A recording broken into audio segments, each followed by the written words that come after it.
বন্ধুরা, আজকে আমি চিংড়ি মাছ নিয়েছি। তো আমি চিংড়ি মাছ রান্না করবো আলু দিয়ে। তো প্রথমে আমি মাছটা ভালো করে ধুয়ে নেব।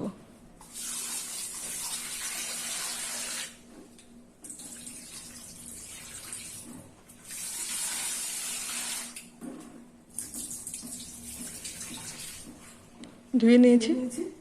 এবার মাছগুলো খোসা ছাড়িয়ে ভালো করে বেছে নেব।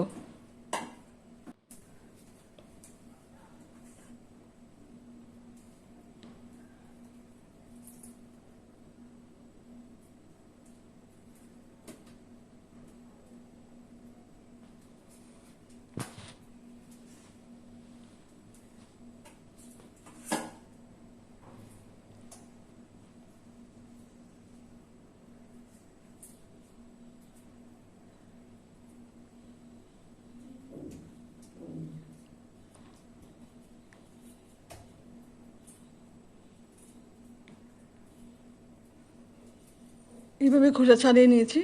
আমি সবগুলো এইভাবে খোসা ছাড়িয়ে পরিষ্কার করে নেব। তারপর নুন হলুদ মাখিয়ে নেব।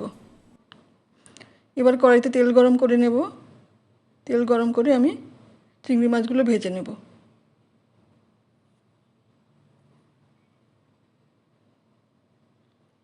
ব্রাউন করে ভাজবো। হয়ে গেছে, মাছগুলো তুলে নিলাম।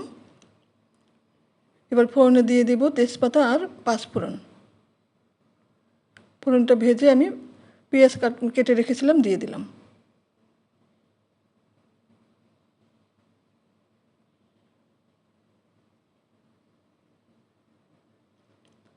আলু কেটে রেখেছিলাম, আলু দিয়ে দিলাম। আলু আর পেঁয়াজ একসঙ্গে খানিকক্ষণ ভেজে নেব। বেশ ভালো করে ভাজবো।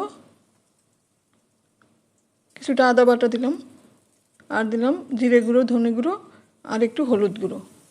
অল্প জল দিয়ে আমি কষিয়ে নেব। কয়েকটা চেরা কাঁচা লঙ্কা দিয়ে দিলাম।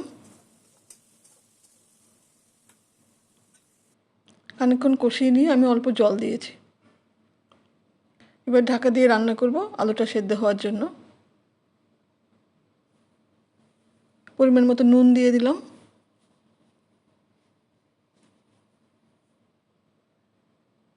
কষানো হয়ে গেছে আমার। এবার আমি দিয়ে দেব ভেজে রাখা মাছ, দিয়ে কিছুক্ষণ নেড়ে চেড়ে নেব। এরপর আমি পরিমাণ মতো জল দেব। যেরকম গ্রেভি রাখবে সেরকমই জল দেবে। আমি খুব একটা গ্রেভি রাখবো না, এই জন্য অল্পই জল দিয়েছি। এবার ঢাকা দিয়ে রান্না করব। আলুটাও সেদ্ধ হয়ে যাবে, মাছটাও রান্না হয়ে যাবে। হয়ে গেছে রান্না। এবার আমি ধনেপাতা ছড়িয়ে দিলাম। এবার খানিকক্ষণ ঢাকা দিয়ে রেখে দিলেই রেডি হয়ে যাবে আলু দিয়ে চিংড়ি মাছ।